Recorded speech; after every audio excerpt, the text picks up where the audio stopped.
ame a sua igreja, mas ame-a a ponto de assumir responsabilidade de liderar algum ministério da sua igreja, porque a igreja, ela funciona por meio de ministérios, do exercício dos dons e dos talentos que Deus concede a cada um de nós. Esses ministérios, eles precisam ser liderados. E assim como o servir, o cuidar, são expressões do amor de Deus que nós exercemos de uma forma ampla, plena, no contexto da igreja local, este serviço, esse cuidado, também precisa ser liderado. Uma forma muito prática, portanto, de você amar a sua igreja é buscando em Deus a capacitação, a motivação para participar da liderança de um desses ministérios. É como Paulo disse aos Coríntios, na primeira carta dele aos Coríntios, capítulo 4, versículo 1, que está aqui projetado, mas tão pequenininho que eu vou ler para vocês. Portanto, todos devem nos considerar, a todos nós, a cada um de nós, servos de Cristo e administradores dos mistérios de Deus. Não apenas servos, mas também administradores. Liderar, em parte, é administrar. E aí eu lhe pergunto, qual tem sido a sua experiência com a liderança da igreja local?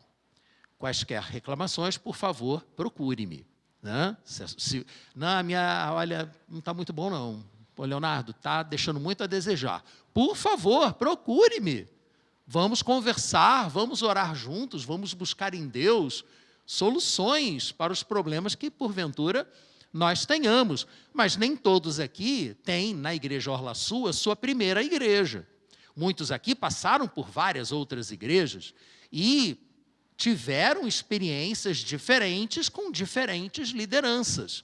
Por isso que essa pergunta, ela realmente cabe, não é exclusiva, é restrita ao contexto dessa igreja. Como tem sido, numa ação continuada, a sua experiência com a liderança da igreja local? Positiva ou negativa? Infelizmente, nos dias de hoje, muitas pessoas têm olhado para as lideranças religiosas de uma forma geral e evangélicas de uma forma particular, de uma maneira muito negativa. Infelizmente, eu sou forçado a dizer isso. Eu tenho certeza que você tem acompanhado, ouvido falar de alguns exemplos extremamente negativos de algumas lideranças evangélicas. Líderes de igrejas evangélicas se posicionando de formas questionáveis, para dizer o mínimo, tanto em aspectos sociais quanto em aspectos políticos. Né? Estamos há muito pouco tempo, 45 dias, né, das eleições, e é o tema que permeia todas as conversas. O tempo inteiro as pessoas estão falando de eleições. Vocês sabem que de púlpito nós não falamos de política partidária, é um valor dessa igreja, é um valor pessoal meu, né? E até fui convidado para falar sobre o cristão e a política, mas não será no contexto da igreja, será num local fora daqui, e lá estarei justamente me colocando como eu me coloco para vocês. Dai a Deus o que é de Deus, dai a César o que é de César. E como disse Jesus a Pilatos, o meu reino não é desse mundo.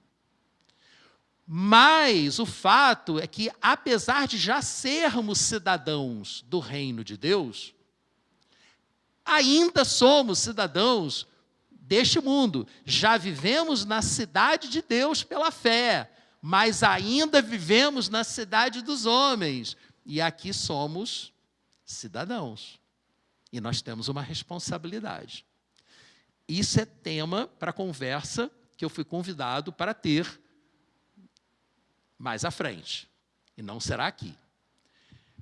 Mas, infelizmente, nem todos os líderes religiosos, evangélicos, têm tido esse mesmo posicionamento.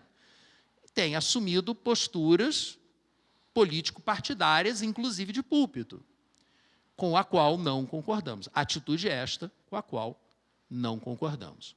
Isso gera questionamentos, gera críticas e leva algumas pessoas a desconfiarem dessas lideranças. E aí é aquela velha história da generalização. Se A, B ou C, os líderes A, B ou C, se demonstraram corruptos ou alguma outra coisa, todos são assim. Gente, isso não é verdade. Nós não podemos generalizar. Toda generalização é injusta. Toda. Sempre haverá exceções. Então, nós precisamos ter muito cuidado nessa hora, mas o fato é que nos afeta. E afeta a liderança de uma forma geral e nos afeta como cristãos.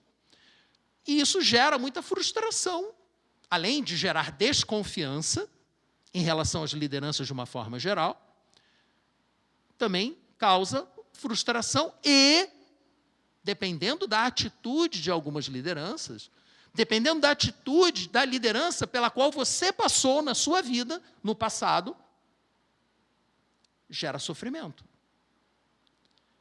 Há pessoas que foram abusadas nas igrejas. Os mais diversos tipos de abusos. É real isso, é verdade, isso aconteceu. Eu mesmo, de certa forma, sofri um abuso espiritual por conta de uma liderança que se julgava inquestionável. Talvez você já tenha ouvido falar aquela frase, né? Não se toca no ungido do Senhor. E justamente o problema começou quando, lendo a palavra de Deus, eu percebi, sem ter feito seminário, ou seja, não me foi ensinado isso, foi na leitura da palavra, que eu percebi que todos aqueles que clamam pelo nome do Senhor, que reconhecem a Jesus como Senhor e proclamam o nome de Jesus como Senhor, são ungidos pelo Senhor. Porque ninguém chama Senhor se não for pelo Espírito do Senhor. Então, nós temos o Espírito, estamos ungidos pelo Espírito. Ah, mas um está ungido, assumiu uma função de liderança, o outro não. Sim, é verdade. Há diferentes funções. Mas Paulo deixou muito claro que não há hierarquia entre elas. E aí, quando você começa a estudar a palavra de Deus, você começa a perceber que a estrutura eclesiástica não é aquela estrutura hierárquica como é na estrutura militar. E eu sou militar, na reserva, mas continuo sendo. Né? Como a gente costuma dizer na Marinha, a gente sai da Marinha, mas a Marinha não sai de nós. Então, lá é uma outra realidade. Na igreja, não. Então, essas práticas abusivas, elas nos ferem. Eu fui ferido por lideranças abusivas. Talvez você tenha sido também. E isso nos leva a ter muito receio de confiar novamente. Quando a gente confia e é frustrado, a gente fica com medo de confiar de novo. E isso é muito prejudicial. Até porque isso pode levar você a não ouvir a voz de Deus quando Ele está te chamando para ser um desses líderes. Eu liderar? De jeito nenhum. Olha o que aquele cara fez comigo. Mas a sua experiência negativa, ela precisa ser superada. Porque Deus tem um chamado para a sua vida. E você não pode permitir que uma experiência negativa bloqueie a vontade de Deus na sua vida. Ele não vai obrigar você a fazer nada. Eu creio que Deus não nos obriga a fazer nada. Mas eu também creio que Ele sabe ser muito persuasivo quando Ele quer. É só a gente olhar para a vida de Jonas, e a gente sabe que quando ele quer alguma coisa, ele é bem insistente, né? Mas, meus irmãos, esse problema de lideranças que nos frustram, que nos deixam na mão, que nos magoam, isso não é uma questão da modernidade, do momento que nós estamos vivendo. Não é. É uma questão da natureza humana. 2 Pedro, capítulo 2, são apenas 4 versículos. Se você for rápido para abrir. 2 Pedro, capítulo 2, versículos 1 a 3.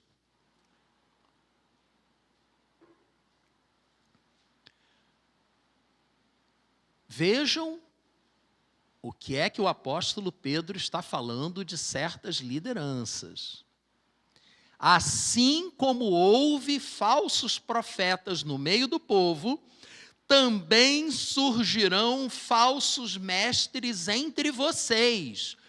Estes introduzirão secretamente heresias destruidoras, chegando a negar o soberano Senhor que os resgatou, trazendo sobre si mesmos repentina destruição.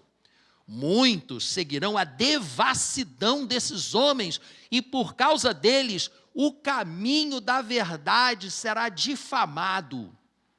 Levados pela cobiça, tais mestres os explorarão com palavras enganosas. Há muito tempo estão condenados e a sua destruição não tardará. Palavras duras do apóstolo Pedro, direcionadas a líderes corruptos. Sempre houve. E enquanto o Senhor Jesus não voltar, sempre haverá. E aí, o que a gente faz em relação a isso? Sim, é verdade, temos visto maus líderes, lemos na palavra de Deus que há maus líderes, sempre houve maus líderes. Vamos então nos afastar da igreja, porque na igreja corremos o risco de encontrar maus líderes? Não, meus irmãos, temos visto nessas séries de mensagens, que o amor de Deus, ele não é exclusivo da igreja, mas ele se expressa de forma mais ampla, mais completa, no uns aos outros, na igreja. E a igreja precisa de líderes. Nós somos ovelhas e precisamos de pastores. Ovelha sozinha, ela não tem como se defender, ela vira presa fácil dos lobos. Então, há maus líderes? Há, mas é necessário para obtermos tudo aquilo que Deus tem a oferecer para nós, que estejamos numa igreja local. E uma igreja local precisa de líderes. Então, vamos olhar para a experiência, para o exemplo dos bons líderes. E o grande exemplo de todos, obviamente, é Jesus. João capítulo 10, versículos 1 a 21, eu não vou ler a passagem inteira, é uma passagem que Jesus, ele se repete.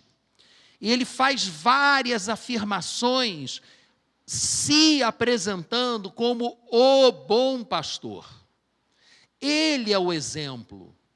É nele que quaisquer líderes precisam se inspirar. E não naqueles líderes que falharam, que caíram, que nos decepcionaram, que abusaram da gente. Não olhe para essas pessoas. Olhe para Jesus, o bom pastor. Jesus se apresentou como aquele que conhece as ovelhas. Ele as chama pelo nome. E as ovelhas o conhecem também. Quando ouvem a sua voz, saem do aprisco para ir atrás dele. E ele as conduz, ele vai na frente.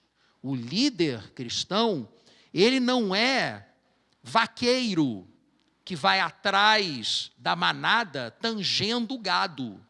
Porque nós não somos gado, nós somos ovelhas. A ovelha não é tangida, a ovelha é conduzida por quem está lá na frente. E ele vai à frente, ele nos conduz pelos bons caminhos, para que encontremos a alimentação que nós precisamos. E no caminho ele nos protege do mal. E quando vem o lobo, quando vem o perigo, ele não foge, porque ele não é o assalariado. Em outras versões, ele não é o mercenário, aquele que trabalha por dinheiro. Então, nele, nós podemos encontrar segurança, abrigo, direção, segurança, tudo isso encontramos em Jesus. E no final, ele conclui a passagem dizendo que o bom pastor dá a vida pela ovelha.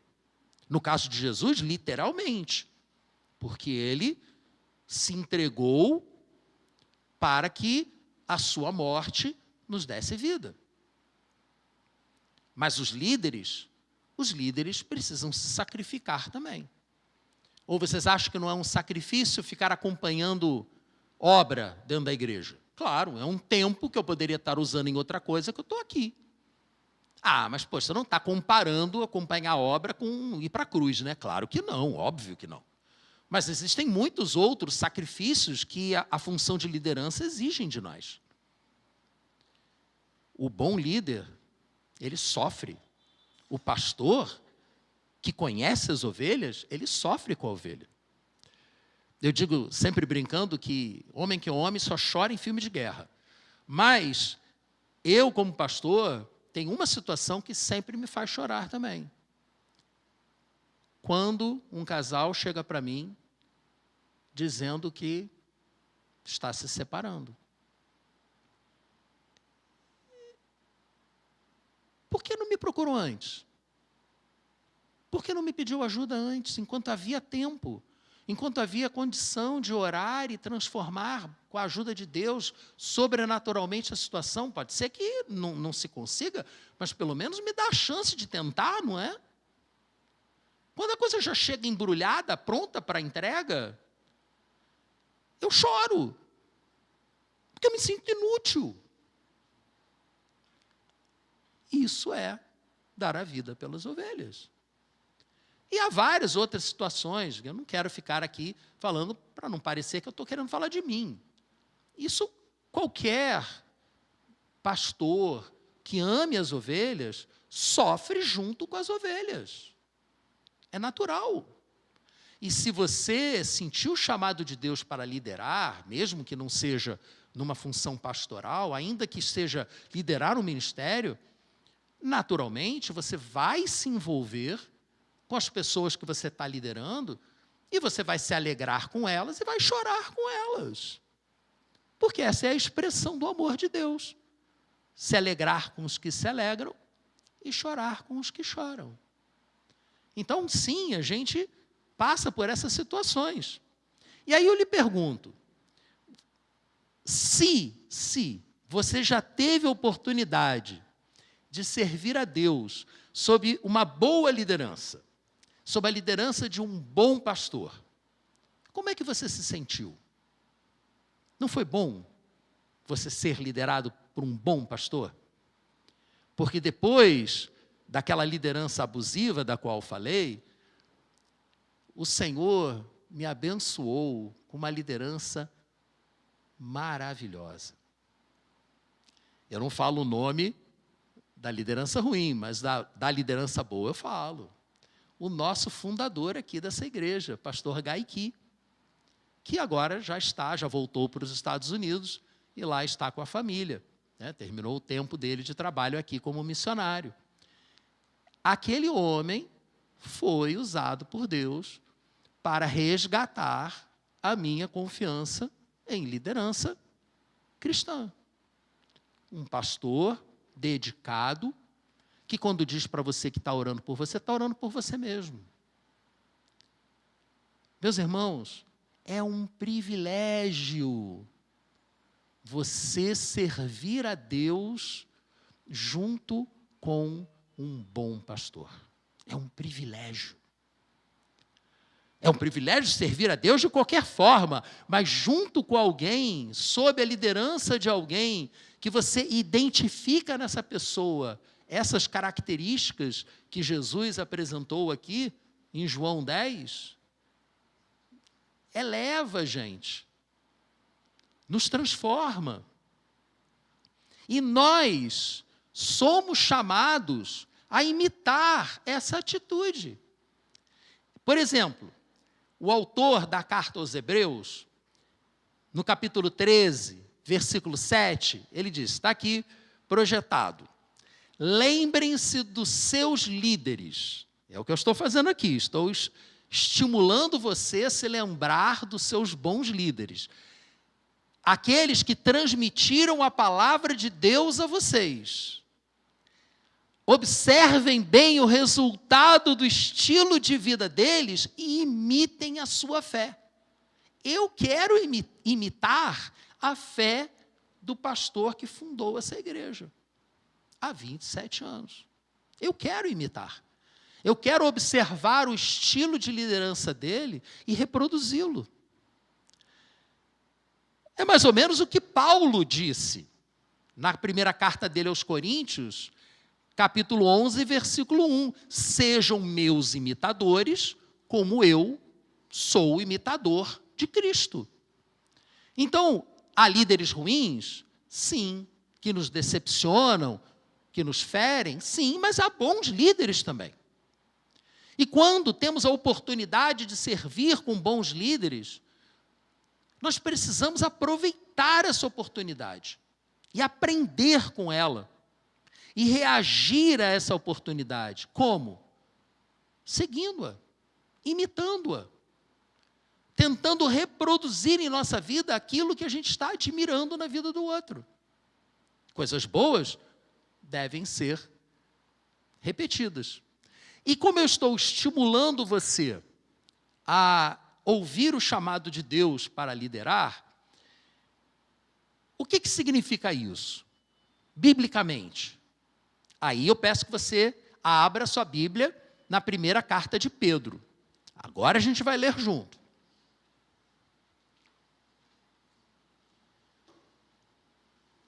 Primeira Pedro, capítulo 5, leremos os 4 primeiros versículos.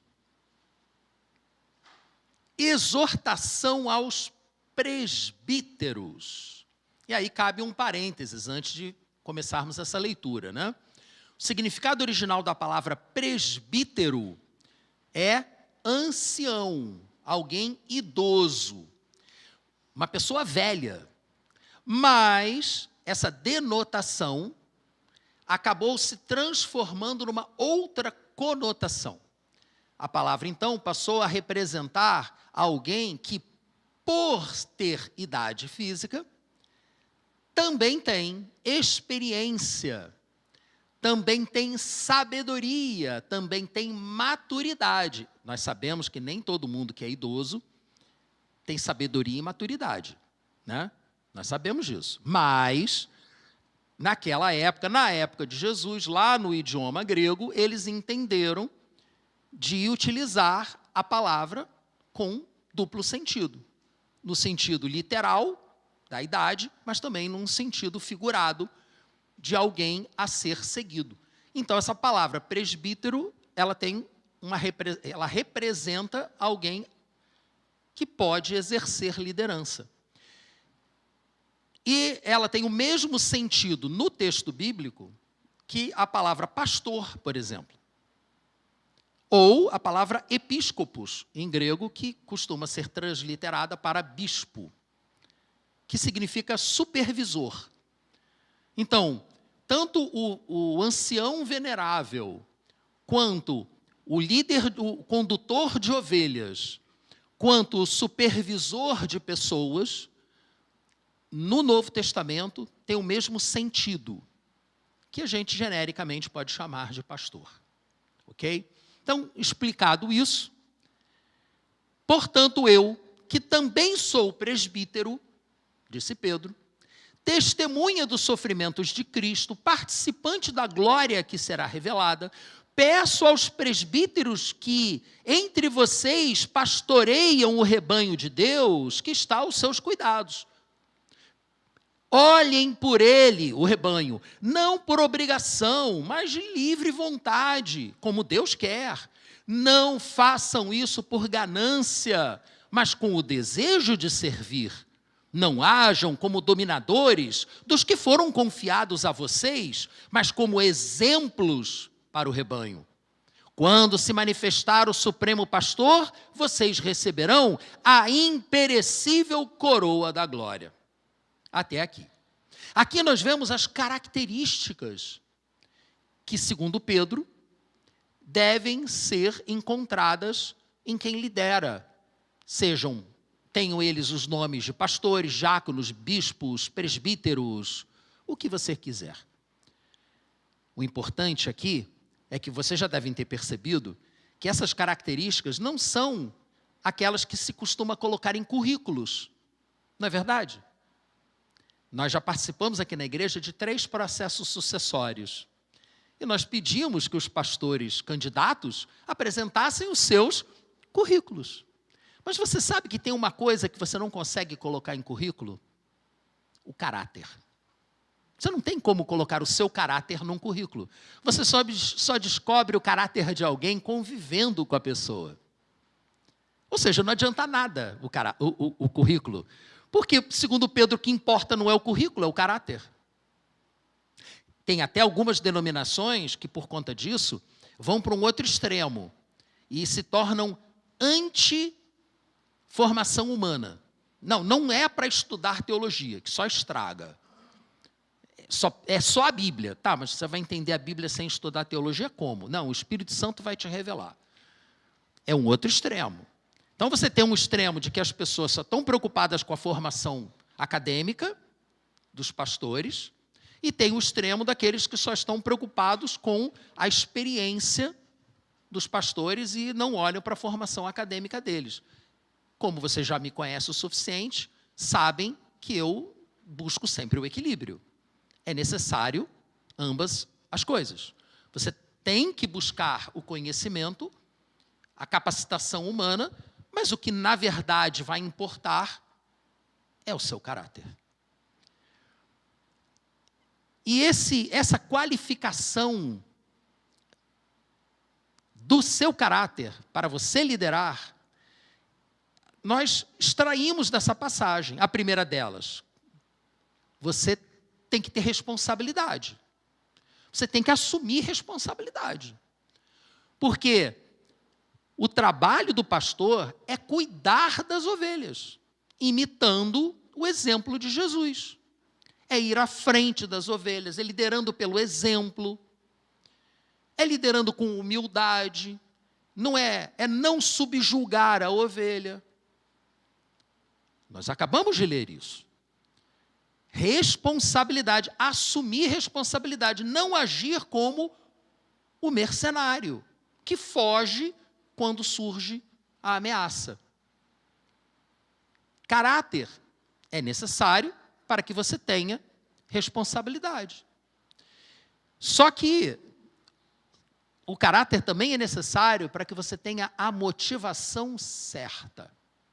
E Pedro está dizendo aqui qual é a motivação certa e qual é a motivação errada. E ele faz paralelos. O coração do pastor precisa ser motivado pela disposição para servir de livre vontade. Tem que ter vontade de servir. Não pode ser por obrigação, tem que ser por amor a Deus. Servir por amor a Deus. Jamais por ganância. Jamais por amor ao dinheiro. Porque, infelizmente, o amor ao dinheiro tem sido um problema sério nas lideranças eclesiásticas, não apenas evangélicas. E o amor ao dinheiro é um problema tão sério, mas tão sério, que sempre foi. Lembra-nos, Jesus disse que é impossível amar a Deus e as riquezas. Jesus comparou as riquezas a um Deus, chamou de Mamon. um Deus. Tal o poder que as riquezas exercem sobre as pessoas. E acabam seguindo-as, buscando-as, ao invés de obedecerem à palavra de Deus e fazerem aquilo que é necessário. Então, é um alerta muito grande para nós. Alerta esse que Paulo deu para Timóteo, seu discípulo que ele estava treinando para ser pastor. Ele disse para Timóteo, na primeira carta dele, capítulo 6, essa primeira carta de Timóteo, toda ela é muito interessante nesse contexto de treinamento de alguém para liderança. Ela é muito utilizada em treinamentos. Mas vou ficar apenas nesses versículos aqui, de 3 a 10, para lembrar como esse é um grande problema, e um problema que a gente pode perceber claramente nos dias de hoje, né? Se alguém ensina falsas doutrinas e não concorda com a sã doutrina do nosso Senhor Jesus Cristo e com o ensino que é segundo a piedade, é orgulhoso e não entende nada. Tal pessoa mostra um interesse doentio por controvérsias e discussões inúteis, que resultam apenas em inveja, desavença e calúnias. Suspeitas malignas, atritos constantes entre aqueles que têm a mente corrompida e que são privados da verdade, os quais pensam que a piedade é fonte de lucro. De fato, a piedade com contentamento é grande fonte de lucro, pois nada trouxemos para este mundo e dele nada podemos levar. Por isso, tendo o que comer e com o que vestir, estejamos com isso satisfeitos. E aí no versículo 9, no entanto, os que querem ficar ricos caem em tentação, em ciladas, em muitos desejos insensatos e nocivos, que levam os homens a mergulhar na ruína e na destruição, pois o amor ao dinheiro é a raiz de todos os males. Vejam que o dinheiro em si não é a raiz do mal. O dinheiro é neutro. Mas o amor ao dinheiro é a raiz de todos os males. Uau, Paulo jogou duro aqui, hein? Deu uma generalizada boa, mas se é Paulo, a gente já acredita. E ele continua, algumas pessoas, por cobiçar o dinheiro, se desviaram da fé e se afligiram com muitos sofrimentos. Caráter, meus irmãos, é servir por amor a Deus e não por amor ao dinheiro. É servir porque crê que esta é a vontade de Deus e não porque vê ali uma oportunidade de ascensão social. Esse é o caráter que se espera de um líder, é o caráter que se espera de você, se seguir a Jesus e decidir ser um imitador de Paulo, por exemplo, como ele é de Deus. Meus irmãos, o pastor tem que tomar muito cuidado para não querer dominar as ovelhas, ter poder sobre elas, e aí tornar a igreja um ambiente tóxico, de manipulação, de intimidação. Já citei aqui a história, mas não levante a voz contra o ungido do Senhor. Isso é manipulação, isso é intimidação. É torcer a palavra de Deus para dominar a pessoa. Ezequiel 34, é óbvio que eu não vou ler a passagem toda, né? Leiam em casa. O capítulo inteiro é um alerta de Deus aos falsos pastores. Um alerta de Deus. Todos nós que nos vemos em condição, em situação de liderança espiritual, precisamos conhecer esse capítulo aqui, mandatório. Vou ler só os primeiros 4 versículos para você. Esta palavra do Senhor veio a mim. Filho do homem, profetize contra os pastores de Israel. Ai. Profetize e diga-lhes que assim diz o soberano Senhor. Ai dos pastores de Israel, que só cuidam de si mesmos. Acaso os pastores não deveriam cuidar do rebanho? Vocês comem a coalhada, vestem-se da lã, abatem os melhores animais, mas não tomam conta do rebanho. Vocês não fortalecem a fraca, não curam a doente, não enfaixam a ferida. Vocês não trazem de volta as desviadas e nem procuram as perdidas. Antes, têm dominado sobre elas com dureza e brutalidade. Jogo duro, hein? E daqui para diante não melhora, não. Eu vou poupar vocês da continuação. Mas o mais incrível, meus irmãos, não é que haja pessoas dispostas a abusar dos outros, em nome de Deus. Isso não é o mais espantoso. O mais espantoso é que há uma grande quantidade de pessoas que se deixam abusar. Tanto que Paulo disse aos coríntios, a igreja que ele fundou, a igreja que ele trouxe à vida, ele foi lá, ele trabalhava de noite para não ser pesado aos coríntios, para não depender deles financeiramente, para poder pregar para eles com liberdade. E ele cobrava isso, né? Porque depois chegaram outros com currículo, ele não tinha currículo, se bem que ele tinha também, né? Ele vai lá e mostra o currículo dele. O pessoal está mostrando o currículo para vocês? O meu é melhor do que o deles. Mas eu não joguei meu currículo na cara de vocês, porque eu não fui aí pelo meu currículo. Eu fui porque Deus me mandou. Interessante analisar a resposta de Paulo às questões que levantaram para ele em Corinto. E se a primeira carta dele, ele puxa a orelha, a terceira, ele desce o tacape. Porque ele está angustiado com o que ele está ouvindo falar que está acontecendo na igreja que ele fundou.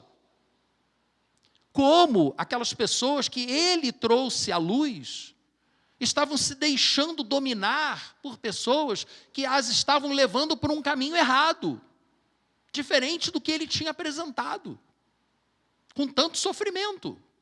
Ele não estava entendendo isso, e ele chama a atenção dos seus filhos na fé. Ele tinha o direito de fazer isso. Então, em 2 Coríntios 11, 20, ele disse, de fato, vocês suportam até quem os escraviza, ou quem os explora, ou quem se aproveita de vocês, ou quem se exalta, ou quem lhes fere a face. Paulo, quando estava irritado, ele jogava duro, hein? Vocês suportam quem lhes fere a face. Como é que pode um negócio desse? Como é que vocês se submetem dessa maneira? Depois de tudo que eu ensinei para vocês? Diante disso tudo, nós precisamos olhar para nós mesmos e olhar para os nossos líderes. Avaliar as motivações de cada um, inclusive as nossas. Qual é a minha motivação? Por que é que eu estou fazendo isso? O que é que eu quero? Porque, lembrando o que Jeremias disse, enganoso é o coração humano e desesperadamente corrupto. Quem o conhecerá? Nós podemos nos enganar a nós mesmos. Por isso precisamos estar constantemente, humildemente, buscando ao Senhor, fazendo a autoanálise para avaliar se não estamos nos desviando do caminho. Talvez por orgulho, talvez por ganância, talvez por vaidade, talvez por medo. Talvez estão tantas as motivações que podem nos desviar do caminho. Mas não é só o pastor que tem que fazer essa autoanálise, não. Qualquer um de nós. Porque todos nós podemos vir a ser chamados para liderar. Você deve se perguntar, quais têm sido as minhas motivações ao caminhar na igreja do Senhor junto com os meus irmãos? Só que existe uma terceira característica que Pedro também colocou. Essa terceira característica é quase como um contrapeso, né? Ficou pesado, né? Mas tem uma recompensa, gente. É verdade que nós precisamos ter um caráter que nos leve a ter responsabilidade, que nos leve a ter as motivações corretas, mas liderar também significa ser recompensado. 1 Pedro 5,4, que já lemos, eu vou ler de novo, já deve ter até esquecido, né? Quando se manifestar o Supremo Pastor, vocês receberão a imperecível coroa da glória. Não é possível que você faça qualquer coisa para Deus sem que Ele te recompense. Não é possível. Você não faz para ser recompensado, mas você será recompensado quando fizer. Porque é uma promessa de Deus. Você não pode dar um copo de água para um dos pequeninos do Senhor sem receber a recompensa. Então, há sim uma promessa. É um privilégio servir a Deus, mas existe a promessa de uma recompensa na glória. É um privilégio, sim, servir, mas pastores são seres humanos que precisam de apoio, precisam de encorajamento, precisam de reconhecimento. E, além disso, o fato é inescapável. Como a igreja local é um conjunto de pessoas, é necessário que haja liderança. É necessário, se há ovelhas, é necessário que haja pastor. E é por isso que eu digo que as ovelhas também têm a sua responsabilidade. A ovelha que está na função de pastor também tem a mesma responsabilidade que as ovelhas que não estão liderando nada. A responsabilidade é de todos nós. Quais são elas? Nós precisamos buscar equilíbrio. Eu acabei de chamar a atenção de você para diversas lideranças nocivas que existem hoje e que sempre existiram, porque é da natureza humana se corromper. Significa que a gente não vai se submeter a ninguém? Não. Nós precisamos assumir uma postura crítica, mas uma postura humilde. Nós temos que ouvir o que a pessoa fala, avaliar o que a pessoa fala, avaliar onde? Na palavra de Deus. Lá em Atos 17:11, Paulo diz que os bereanos, eles eram mais nobres do que os tessalônicos, porque eles não apenas receberam a mensagem com interesse, mas eles foram examinar na palavra tudo aquilo que Paulo estava pregando, se aquilo realmente estava na palavra. Então, nós precisamos avaliar os nossos líderes para saber se o que eles estão pregando é bíblico ou não. Eu posso errar, eu sou humano.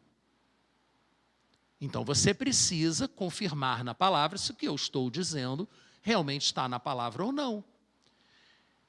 Mas isso não significa que você tenha que ficar o tempo inteiro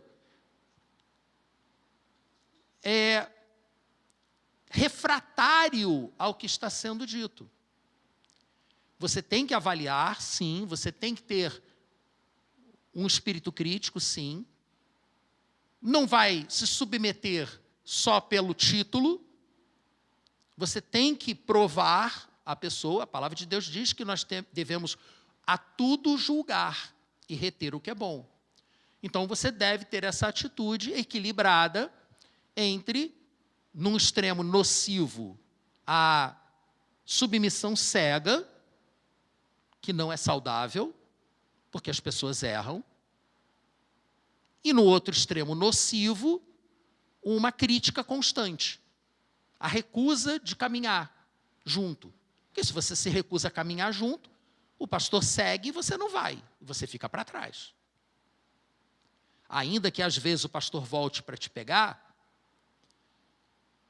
o ideal é que a gente caminhe junto, porque a ovelha, quando fica para trás sozinha, ela é a presa dos lobos. Então, o equilíbrio é caminhar junto, mas caminhar sempre avaliando o que está sendo colocado. Segunda atitude, que é uma responsabilidade de todos nós: respeitar aqueles líderes, pastores, quaisquer títulos que eles tenham, aqueles líderes que demonstrem ter o caráter necessário para liderar. Você está caminhando com aquela pessoa. A pessoa está provando ser alguém de caráter correto. Errar, todo mundo erra. Mas a pessoa, quando é confrontada com o seu erro, ela pede perdão, ela se arrepende, ela muda de atitude. Essa pessoa está demonstrando ter um caráter correto. E aí, o que o autor da carta aos Hebreus nos recomenda? Se a pessoa tem o caráter certo. Hebreus 13, 17. Obedeçam aos seus líderes e sejam submissos a eles, pois cuidam de vocês como quem deve prestar contas. Ou seja, não é para obedecer a qualquer líder, é aquele que cuida efetivamente de você e que presta contas do que está fazendo. A esses de caráter comprovado, você deve obedecer. Você deve se submeter. Porque tem mais experiência do que você. Não é qualquer um. E não é uma questão do título, é uma questão da experiência. E ele continua: obedeçam-lhes, para que eles possam cuidar de vocês com alegria. Como é que você vai cuidar de alguém que não quer ser cuidado? Que não se submete? Não tem como. Você sugere a pessoa vem e te pergunta alguma coisa: olha, eu acho que você deveria fazer assim. Ah, tá bom, mas eu não vou fazer isso não. Ah, então perguntou por quê? Está querendo só o quê? Validação? Aí não adianta. Aí estou perdendo meu tempo. No mínimo, você tem que ouvir, avaliar o que eu estou falando, pesar o que eu estou falando. Você não é obrigado a seguir, mas tem que ouvir, né? Se você não obedece, se você não segue, como é que eu vou cuidar de você com alegria? Eu estou me colocando como exemplo aqui, mas isso vale para qualquer líder. E não com descontentamento. A gente vai continuar fazendo, porque tem que fazer. Mas aí já não vai ser com tanta alegria, né? Caso contrário, caso você não faça isso não vai ser proveitoso para você. Está aqui, está no texto, não sou eu que estou falando. É o autor da carta aos Hebreus. Caso você não obedeça aos seus líderes e seja submissos a eles, quais líderes? Aqueles que cuidam de vocês e que prestam contas, isso não será proveitoso para você. Que lógico, né?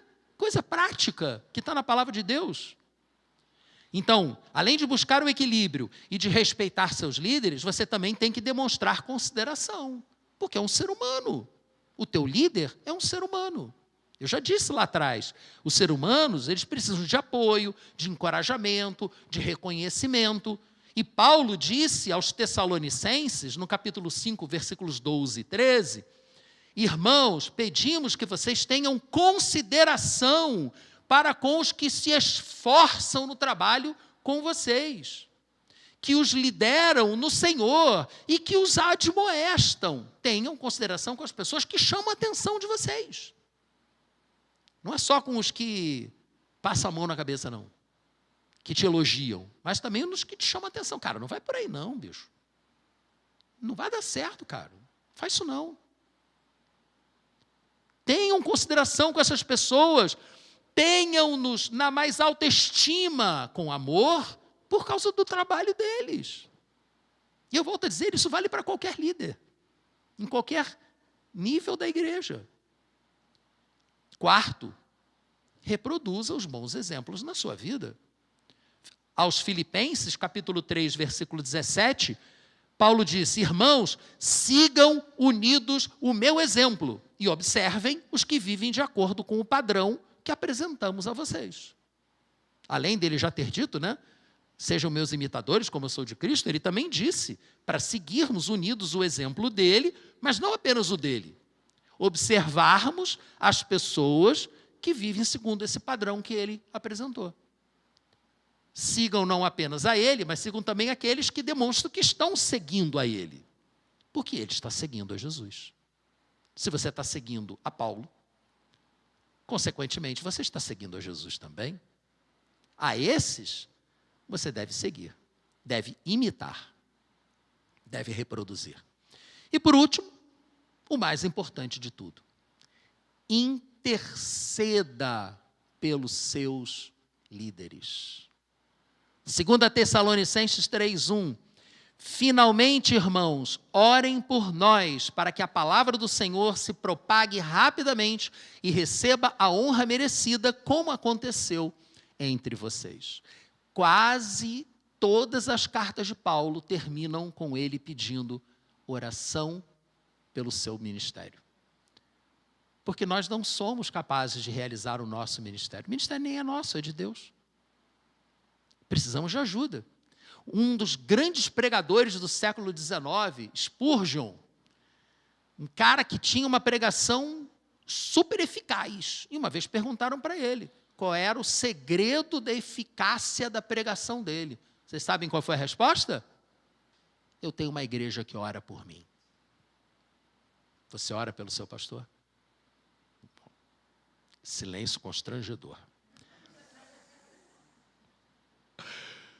Qual tem sido a sua atitude em relação aos seus líderes, aos seus pastores? Eu apresentei aqui algumas atitudes bem práticas. Tá? E diante disso tudo que nós vimos, realmente as dificuldades, desafios da liderança espiritual, é compreensível, né? Que você não se sinta muito motivado a entrar nessa história de liderança. Mas, meus irmãos, nós fomos chamados a ser imitadores de Jesus. E Jesus liderava pelo exemplo, ia à frente das ovelhas. Ele deu a vida pelas ovelhas. Nós somos chamados a imitá-lo. Cada um de nós foi selecionado para uma função diferente no corpo de Cristo. Cada um de nós, como membro do corpo, tem um dom, tem uma capacidade específica, mas, pela experiência, pela prática, eventualmente se verá na situação de ter que liderar um grupo de irmãos, no exercício daquele dom, daquele ministério que Deus lhe concedeu. Aqui estão todas as dicas de como fazer isso e de como trabalhar juntamente com aqueles que fazem. Liderar é um chamado de Deus para as nossas vidas. É uma forma muito prática de nós amarmos a nossa igreja, liderando. E eu concluo com mais uma dica de Paulo para Timóteo. Também na primeira carta dele, também no capítulo 3. Eu li 3,16, agora eu vou ler 3,1. Essa palavra é digna de confiança. Se alguém aspira a ser bispo, ou seja, a liderar, deseja uma nobre função. E aí eu lhe pergunto, você já sentiu o chamado de Deus para liderar? Você reconhece as dificuldades, os desafios da liderança? O que te impede? A única necessidade que temos para liderar não é a formação humana, acadêmica. A única necessidade, meus irmãos, é caráter. E eu quero orar para que o Senhor fale ao seu coração. Para que o Senhor, em primeiro lugar, cure você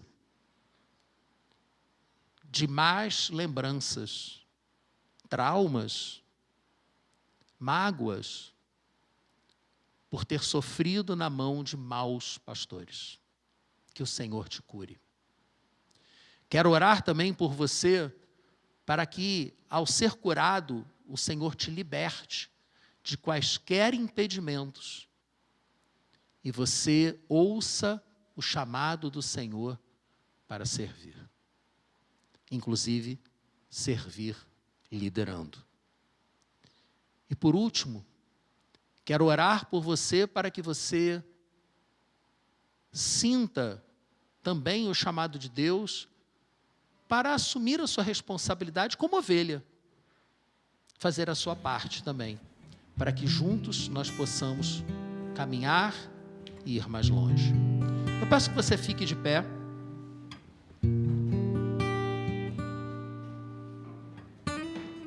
E assim possamos orar.